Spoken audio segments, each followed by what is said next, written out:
Oda est un lycéen tout à fait ordinaire, à tel point que la moitié de ses camarades de classe ont oublié qu'il existait.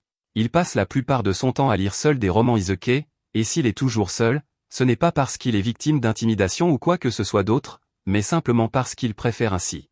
L'idée que quelqu'un vienne lui parler le rend tellement anxieux qu'il préfère se fondre dans la masse et rester invisible. Soudain, la pièce s'assombrit lorsqu'une sphère noire apparaît au milieu de la classe, et un cercle d'invocation se forme juste au-dessus de tous les élèves. L'instant d'après, ils se retrouvent au milieu d'une grande salle. Un vieil homme chauve attire leur attention et leur dit que le roi a quelque chose d'important à leur dire. Les élèves sont naturellement bouleversés par cet enlèvement interdimensionnel, et ils commencent à exiger des explications, mais le conseiller se moque de leurs préoccupations et leur dit de se taire et d'écouter.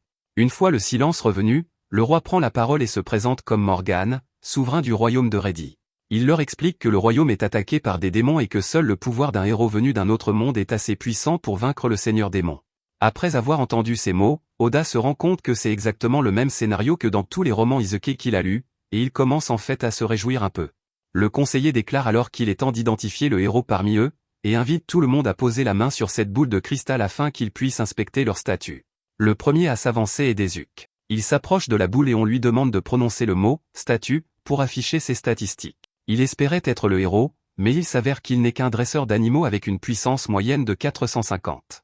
Le conseiller lui dit qu'il n'y a pas lieu d'être déçu, car il n'est encore qu'au niveau 1, mais ses statistiques dépassent déjà de loin celles d'une personne moyenne dans ce monde. Quelques autres élèves obtiennent des classes telles que désenchantés, chevaliers et même guérisseurs, et le conseiller se réjouit de la diversité des compétences puissantes des élèves invoqués.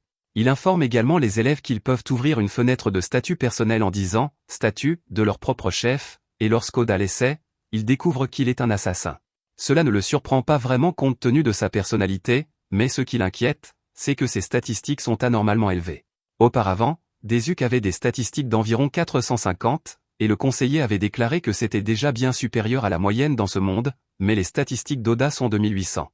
Comment expliquer un tel écart ? C'est ensuite au tour de Tsukasa d'essayer la boule de cristal. Il pose sa main dessus et, à sa grande surprise, il découvre qu'il est le héros. Les autres élèves ne sont pas vraiment surpris par ce résultat, car Tsukasa a toujours été un prodige en athlétisme, en études et en leadership, il était donc le plus susceptible de devenir un héros. Le conseiller commence à le féliciter pour ses statistiques élevées, car la plupart des gens plafonnent à environ 500 points, alors que les siennes avoisinent les 900. Cependant, si 900 est vraiment tout ce qu'un héros peut obtenir, alors Oda est encore plus perplexe face à son propre écran de statistiques, car cela n'a aucun sens que ses statistiques soient aussi élevées. Nanas demande à Oda s'il souhaite passer à son tour, car il ne reste plus beaucoup de personnes, mais l'idée de révéler ses statistiques à tout le monde ici l'effraie, car il a lu suffisamment d'isekai pour savoir qu'il y a quelque chose qui cloche avec le roi et sa fille. Il ne peut même pas être certain qu'ils aient dit la vérité au sujet du seigneur démon dont ils ont parlé plus tôt, donc leur révéler ses statistiques le mettrait dans une position très désavantageuse. Cependant, le simple fait de dire qu'il ne veut pas montrer ses statistiques attirerait trop l'attention, alors il regarde son écran de statistiques et se rend compte qu'il possède une compétence maximale appelée « dissimulation de présence ». Dès qu'il l'active, il disparaît pratiquement du groupe sans que personne ne s'en aperçoive. Même Nanase, qui lui parlait il y a un instant, oublie complètement l'existence d'Oda dès qu'il est hors de vue, tout comme mon père. Une fois que le conseiller a pris note des capacités de chacun, il leur annonce que l'équipement nécessaire à leur entraînement leur sera bientôt fourni, mais que pour l'instant, ils vont être conduits dans les chambres qui ont été préparées pour eux. Oda pousse un soupir de soulagement, il a passé la vérification sans se faire remarquer, il ne lui reste plus qu'à utiliser ses compétences pour recueillir des informations, mais alors qu'il traverse les couloirs, il remarque une caméra qui espionne les élèves depuis le plafond, et il est désormais certain qu'il se passe quelque chose de louche ici. Comme personne ne sait plus qu'il est là, il va devoir se débrouiller seul jusqu'à ce qu'il comprenne ce qui se passe. Heureusement, il parvient à trouver une vieille chambre que le château utilise pour stocker du matériel, et il décide d'y passer la nuit. Il examine l'équipement disponible et trouve des affaires qui conviendraient à un assassin. Il les enfile et part afin de commencer à recueillir autant d'informations que possible. Grâce à ses statistiques élevées, il est capable de sauter facilement à des dizaines de mètres dans les airs, ce qui lui permet de se déplacer sans difficulté. Grâce à sa capacité de dissimulation, il se faufile sans effort dans la chambre du roi sans être détecté et surprend une conversation entre celui-ci et la princesse au sujet d'un certain plan. Morgan lui rappelle également de veiller à ce qu'aucun élève n'entre dans les archives du château, car il serait néfaste qu'ils apprennent la vérité. Oda ne sait toujours pas exactement quel est leur plan, mais il se doute que ce n'est rien de bon. Il est donc tenté de poignarder le roi à mort sur le champ et d'en finir une bonne fois pour toutes, mais cela serait trop imprudent, du moins tant qu'il n'aura pas recueilli plus d'informations. Le lendemain matin, Oda se faufile dans la salle à manger et prend un morceau de pain à manger. Il se demande s'il doit lever le voile sur le secret et dire à ses camarades de classe que le roi prépare quelque chose de mal, mais il doute qu'ils le croient. À ce moment-là, Tsukasa entre et a quelque chose à dire. Il est clair qu'ils sont devenus plus forts en venant dans ce monde et il estime qu'il est de leur devoir d'utiliser leur nouveau pouvoir pour aider à vaincre le Seigneur Démon, comme le roi leur a demandé de le faire. Il souhaite donc demander le soutien de tous pour atteindre cet objectif et ils semblent tous d'accord avec cette idée. Oda se rend compte que le fait qu'ils considèrent tous le roi et la princesse comme des alliés signifie qu'ils ne le croiraient pas s'il leur racontait ce qu'il a entendu la nuit dernière. Il décide donc de recueillir davantage d'informations avant d'agir. Plus tard dans la journée, les élèves se rassemblent tous dehors pour leur première leçon de combat, et on leur présente Saran Mitre, le commandant chevalier du dernier bataillon de Reidi. Il leur annonce qu'il sera chargé de les entraîner pendant le mois suivant, après quoi ils seront autorisés à entrer dans le donjon pour mettre en pratique leurs nouvelles compétences. Oda observe la scène depuis un moment, caché dans un coin, et il n'apprécie pas l'enthousiasme aveugle de ses camarades à l'idée de devenir des héros, mais il ne peut rien y faire dans sa situation actuelle. Il décide donc d'aller chercher plus d'informations. Cependant, alors qu'il s'apprête à partir, Saran semble le remarquer. Il confie donc la responsabilité des élèves à son assistante Gilles et suit Oda. Oda finit par s'arrêter près d'une fontaine et se demande où il devrait aller pour recueillir des informations, mais tout à coup, Saran apparaît derrière lui et lui demande si quelque chose ne va pas. Oda est choqué que quelqu'un ait pu le repérer, car il est sûr que sa compétence de dissimulation est toujours active. Mais Saran lui dit qu'il n'a pas à s'inquiéter outre mesure, car sa compétence est toujours efficace sur tout le monde, mais qu'il est un cas un peu particulier. Saran possède des yeux enchantés qui lui permettent de percevoir les moindres changements de température, il n'a donc pas eu de mal à remarquer Oda. Oda ne peut pas risquer de voir sa couverture compromise, il saisit donc sa dague, avec l'intention d'éliminer Saran, mais celui-ci lui dit que ce n'est pas nécessaire, car il ne va pas parler de lui au roi ou à la princesse. Oda est surpris d'entendre cela, car il pensait que le commandant des chevaliers serait loyal envers le roi, mais la loyauté de Saran est un peu compliquée, donc dans l'état actuel des choses, il n'a aucune raison de dénoncer Oda. Lui et Oda s'assoient près de l'entrée et Oda explique à Saran qu'il cherche un moyen d'accéder aux archives, car il ne connaît rien à la magie ni au fonctionnement de ce monde. Par exemple, sa compétence de dissimulation était au maximum dès le début, mais il ne sait pas comment améliorer ses autres compétences. Saran lui propose de lui apprendre à progresser, car il ne trouverait pas cette information dans les archives, même s'il essayait. Oda est un peu excité, car il espérait avoir l'occasion de suivre un véritable entraînement d'assassin, mais il n'aime pas accepter de l'aide gratuitement, alors il demande à Saran s'il peut faire quelque chose pour lui en échange. Saran répond qu'il aimerait simplement en savoir un peu plus sur le monde d'Oda, car il pense que ce serait intéressant à découvrir. Les deux hommes commencent alors officiellement à travailler ensemble. Au cours des semaines suivantes, Oda apprend l'histoire de ce monde et découvre qu'il existe des continents séparés où vivent des elfes et des créatures mi-humaines mi-animales. Ensuite, Saran se charge de former Oda tandis que Gilles s'occupe de la formation des autres héros. Tout se passe bien pendant un certain temps, mais un soir, Oda vient voir Saran car il a trouvé un livre étrange dans les archives du château. Saran sait déjà de quoi il s'agit, car c'est lui qui a caché ce livre-là pour qu'Oda le trouve, et celui-ci contient des détails sur ce que Saran prévoit de faire. Il dit que le roi n'est plus apte à régner sur ce pays, car il est prêt à payer un prix horrible pour son profit personnel, ce qui ne plaît pas à Saran ni aux autres chevaliers, mais il souhaite maintenir la paix autant que possible afin d'éviter tout bain de sang inutile. Oda pense que les choses auraient été beaucoup plus faciles s'il avait simplement tué le roi quand il en avait l'occasion, mais Saran lui dit qu'il a fait le bon choix en l'épargnant à ce moment-là. Tuer un homme n'est pas un fardeau facile à porter, surtout pour un adolescent comme lui. Ce n'est pas parce qu'il est un assassin qu'il est obligé de tuer, et s'il a vraiment l'intention de rentrer chez lui un jour, il devrait limiter ses meurtres au strict minimum. Oda apprécie les conseils de Saran, mais il lui demande pourquoi il s'occupe autant de lui, alors qu'il n'a rien à y gagner. Saran répond qu'il a de grands espoirs pour Oda, et il ne parle pas seulement de ses statistiques. Lorsqu'il a été convoqué pour la première fois, Oda était le seul à avoir réellement réfléchi à la situation et à ne pas s'être contenté de suivre le mouvement. De plus, rares sont ceux qui auraient pu endurer ce qu'Oda a enduré et en sortir plus fort. Oda est un peu gêné, car il a passé toute sa vie à être ignoré par son entourage, et c'est la première fois que quelqu'un le félicite autant.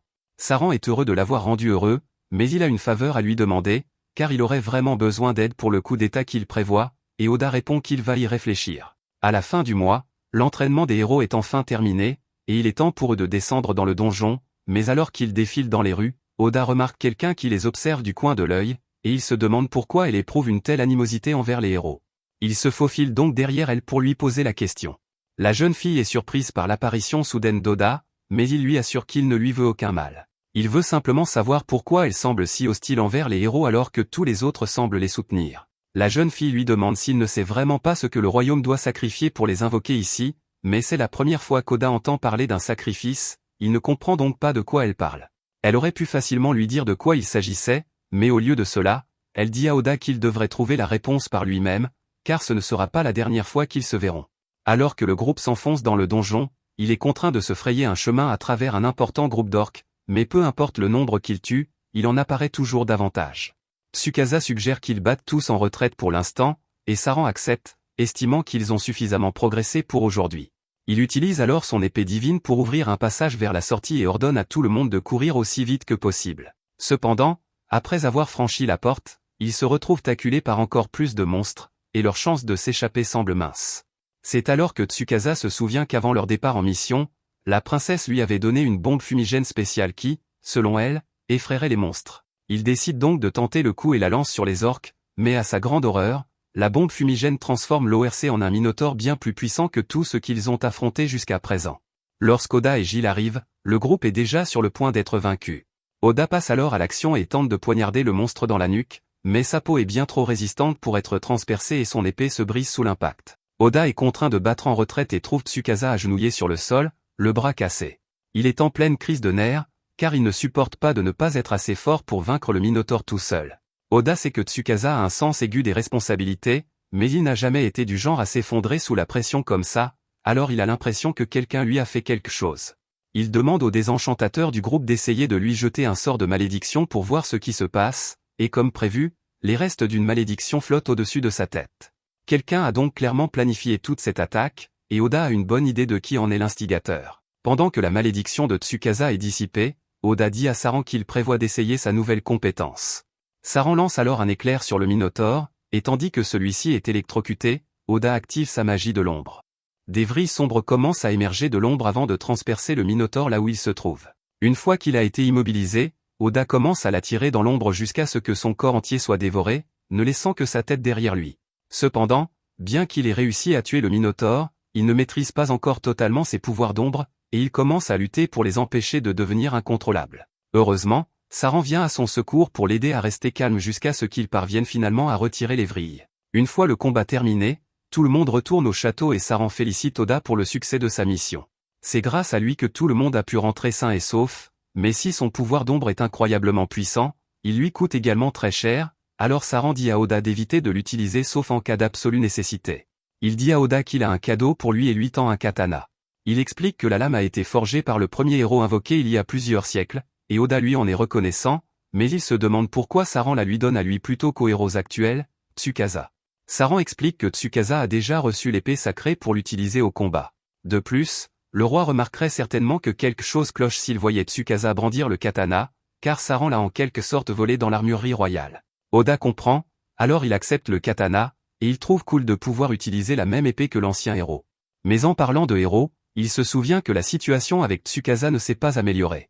Ils ont réussi à comprendre qu'il était maudit, mais si certains symptômes ont été atténués par le sort de désenchantement, la malédiction elle-même persiste, et Oda prévoit de découvrir pourquoi.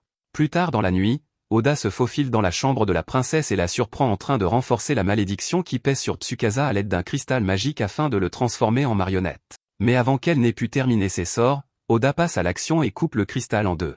Cela devrait suffire à lever la malédiction pour l'instant, mais il a encore quelques questions à lui poser, alors il pointe son épée vers sa gorge et exige de savoir pourquoi elle fait cela.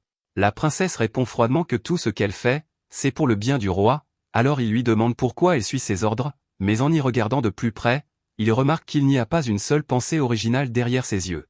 Elle est manifestement contrôlée elle aussi, et il ne serait pas juste de la tuer si elle n'agit pas de son plein gré. Oda décide donc de partir. Cependant, il aurait probablement dû la tuer quand même, car dès qu'il est parti, elle se rend dans son placard, rempli de cristaux maudits destinés à chacun de ses camarades de classe, et commence à les utiliser à la place. Peu de temps après, Oda apporte les cristaux à Saran et lui demande s'il sait quelque chose à leur sujet. Saran a déjà vu ces cristaux auparavant, et il murmure qu'il n'arrive pas à croire que le roi n'est pas encore abandonné. Cela mis à part, il demande à Oda s'il s'est révélé à la princesse pendant qu'il détruisait le cristal, et celui-ci admet que oui, mais uniquement parce qu'il voulait savoir ce qu'elle pensait et pourquoi elle faisait tout cela. Saran lui dit que la princesse n'est rien de plus qu'une marionnette pour le roi à ce stade, mais Oda en a fait assez pour aujourd'hui, alors Saran lui dit qu'il devrait aller dormir, mais il conseille à Oda de ne plus rester dans l'enceinte du château. La princesse va certainement essayer de maudire tout le monde à part Tsukasa maintenant, mais elle ne sait pas qui est Oda, donc elle n'a aucun contrôle sur lui. Elle ne sait peut-être pas exactement qui il est, mais maintenant qu'elle sait qu'il y a un assassin dans l'enceinte du château, Saran est sûr que les gardes passeront la nuit à fouiller tous les recoins, et Oda ne pourra donc plus se cacher dans les placards de rangement. Oda s'excuse d'avoir révélé son identité sans penser aux conséquences, mais Saran lui dit qu'il n'a pas à s'excuser. Faire des erreurs est naturel chez les jeunes, c'est donc le rôle de Saran, en tant qu'adulte, de l'aider à gérer les conséquences. Oda se dit reconnaissant d'avoir quelqu'un comme Saran pour veiller sur lui, et Saran lui répond que s'il veut vraiment lui exprimer sa gratitude, il devrait l'emmener avec lui lorsqu'il aura enfin trouvé un moyen de retourner au Japon. Oda passe la nuit dans l'un des arbres, mais il est réveillé par un grand remue-ménage tôt le matin dans le château. Il se demande ce qui peut bien se passer à une heure aussi matinale et décide d'aller voir. Il trouve quelques gardes et ses camarades de classe rassemblés autour de Tsukasa qui, dès qu'il l'aperçoit, est soulagé de revoir Oda. Oda est heureux de voir que la malédiction qui pesait sur Tsukasa a été levée, mais Tsukasa semble paniquer et lui demande où il était. Oda explique qu'il faisait juste une sieste et demande ce qui se passe ici.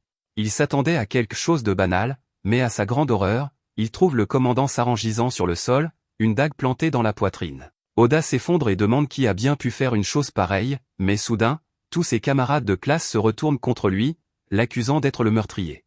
Le poignard planté dans la poitrine de Saran est le même que celui qu'ils ont vu Oda utiliser la veille. Cela constituerait une preuve irréfutable contre lui, mais ils ont littéralement vu son poignard se briser contre le Minotaure dans le donjon, donc celui-ci ne peut pas être le sien.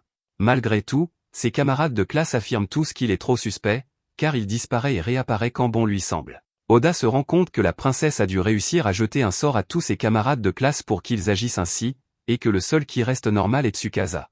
Il essaie de prendre la défense d'Oda, car il n'est pas juste de l'accuser de meurtre sans aucune preuve, mais soudain, le roi apparaît et annonce qu'Oda est accusé de trahison pour le meurtre du commandant Saran, et ordonne aux gardes de l'exécuter immédiatement.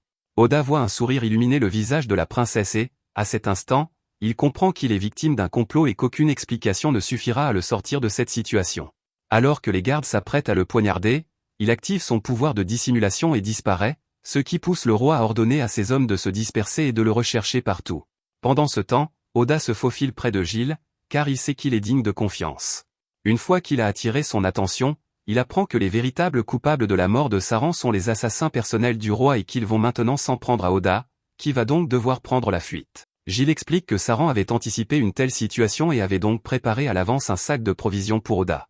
Oda remercie Gilles pour ses informations et, après avoir rassemblé les provisions, il quitte le royaume. Cette nuit-là, le roi et la princesse se réunissent pour discuter de l'avancement du plan, et le roi est sincèrement surpris de la facilité avec laquelle Saran a été éliminé, mais c'est une bonne chose que les assassins aient pu s'occuper de lui rapidement. La princesse a également fini d'infliger des malédictions à tous les élèves à l'exception de Tsukasa, il ne leur manque plus qu'une justification pour déclencher une guerre avec la nation de l'Est. Le roi dit que les élèves lui seront utiles comme pions dans la guerre, et quant à celui qui a réussi à s'échapper, il est sûr qu'un enfant comme lui ne pourra pas survivre seul dehors, mais par mesure de sécurité, il dit à la princesse d'envoyer les assassins chevaliers corbeaux à sa poursuite. Pendant ce temps, Oda vient d'arriver au donjon, car Saran lui a dit un jour que c'était le meilleur endroit où se cacher si l'on était en fuite. Pratiquement personne ne prendrait la peine de fouiller un donjon juste pour vous trouver, donc vous devriez y être en sécurité, mais l'eau et la nourriture y sont limitées, Oda doit donc être prudent. Même avec les compétences de dissimulation d'Oda, il y a encore beaucoup de monstres là-bas qui peuvent le détecter grâce à leur odorat ou leur ouïe développée, mais à mesure qu'Oda gagne des niveaux dans la classe des assassins, il finira par pouvoir masquer son odeur, le bruit de ses pas et même sa signature thermique jusqu'à devenir véritablement indétectable. Il y a des boss tous les 10 niveaux, et une fois que vous entrez dans une salle de boss, vous ne pouvez plus en sortir tant que vous n'avez pas tué le boss. Y aller seul est donc un pari risqué, mais il n'a pas vraiment le choix s'il veut progresser. Dès qu'il entre, il est immédiatement confronté à une chimère, et bien qu'il parvienne à esquiver ses attaques au début, il est pris au dépourvu lorsque sa queue de serpent commence à cracher du venin, et il est touché à la jambe.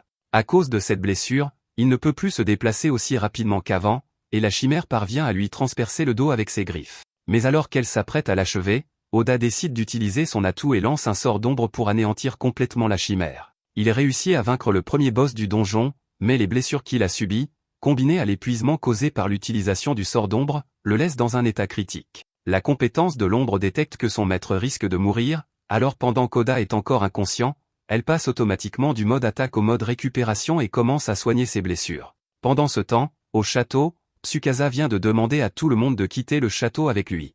Il lui demande s'il veut partir chasser le roi démon immédiatement, ce qui semble être une bonne excuse, alors Tsukasa s'en tient à cela, mais ses camarades de classe lui disent tous de se taire et de se rasseoir, car ils ne vont nulle part. Il se rend compte que leur comportement doit être dû à la malédiction dont Saran lui a parlé avant d'être tué, et s'il est vrai que tous ses camarades de classe sont sous emprise mentale, alors il va devoir partir seul. Cependant, à sa grande surprise, quelques-uns de ses camarades acceptent de partir avec lui, et quelques heures plus tard, ils se retrouvent tous à l'extérieur de la ville. Ils sont surpris d'avoir réussi à sortir aussi facilement, mais cela semble logique puisque leur excuse était qu'ils voulaient combattre le seigneur démon et qu'il serait absurde que le roi les empêche d'accomplir leur mission.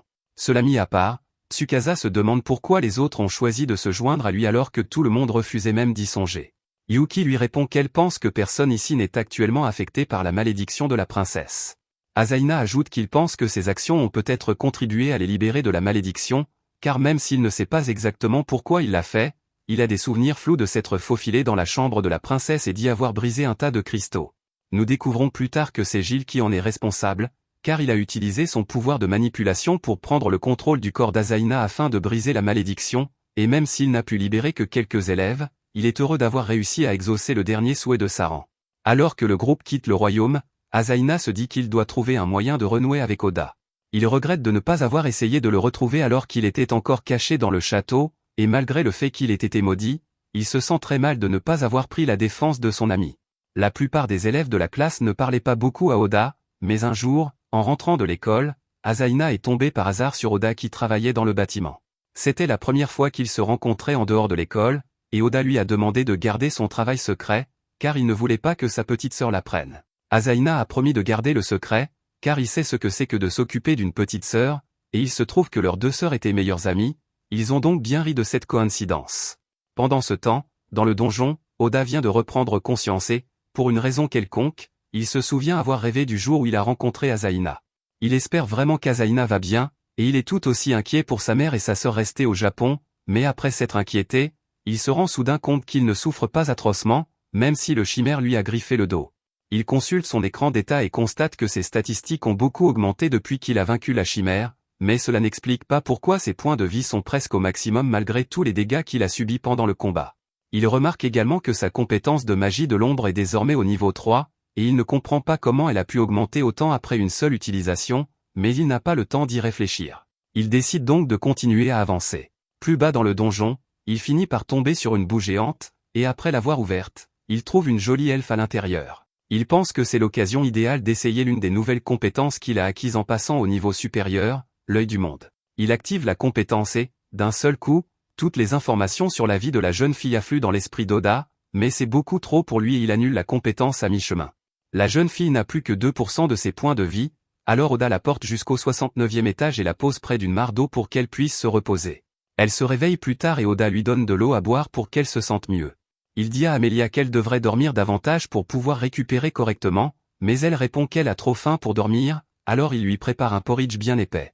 La jeune fille est reconnaissante pour la nourriture et commence à manger immédiatement. Une fois qu'elle a fini de manger, elle demande à Oda comment elle est arrivée ici, car elle se souvient avoir été plus bas dans le donjon. Il lui explique que c'était le point d'eau le plus proche et qu'il l'a donc portée jusqu'ici. Elle est surprise qu'il ait pris la peine de s'occuper d'elle, même s'ils ne se sont jamais rencontrés auparavant, car c'est la chose la plus gentille que quelqu'un ait jamais faite pour elle. Quelques heures plus tard, Amelia a retrouvé toutes ses forces, et elle et Oda ont réussi à descendre jusqu'au 80e étage, mais Oda se demande pourquoi elle le suit, car il pensait qu'elle voudrait remonter à la surface dès que possible. Amelia lui dit qu'elle est venue ici pour terminer le donjon, tout comme lui, et qu'elle ne partira pas avant d'avoir atteint son objectif. Les deux se feraient un chemin jusqu'à la salle du boss de l'étage, et dès qu'ils y mettent les pieds, ils sont attaqués par un dragon. Ils sautent tous les deux pour l'esquiver, et Amelia utilise la magie de gravité pour alourdir le dragon pendant qu'Oda tente de lui porter le coup fatal. Cependant, le dragon a réussi à le localiser et le frappe en plein vol. Amelia lui dit que le dragon suit probablement la signature de son mana, et qu'il devrait donc le diffuser dans l'environnement, mais Oda ne sait pas comment faire. Il opte donc pour la meilleure solution de remplacement et utilise son mana pur pour lancer une attaque contre le dragon avant de le poignarder à mort dans les yeux. Le dragon tombe au sol, vaincu, mais Amelia est perplexe face à ce qu'Oda vient de faire. Il lui explique qu'il ne savait pas comment diffuser son mana dans l'environnement, alors il a simplement utilisé le mana environnant pour attaquer.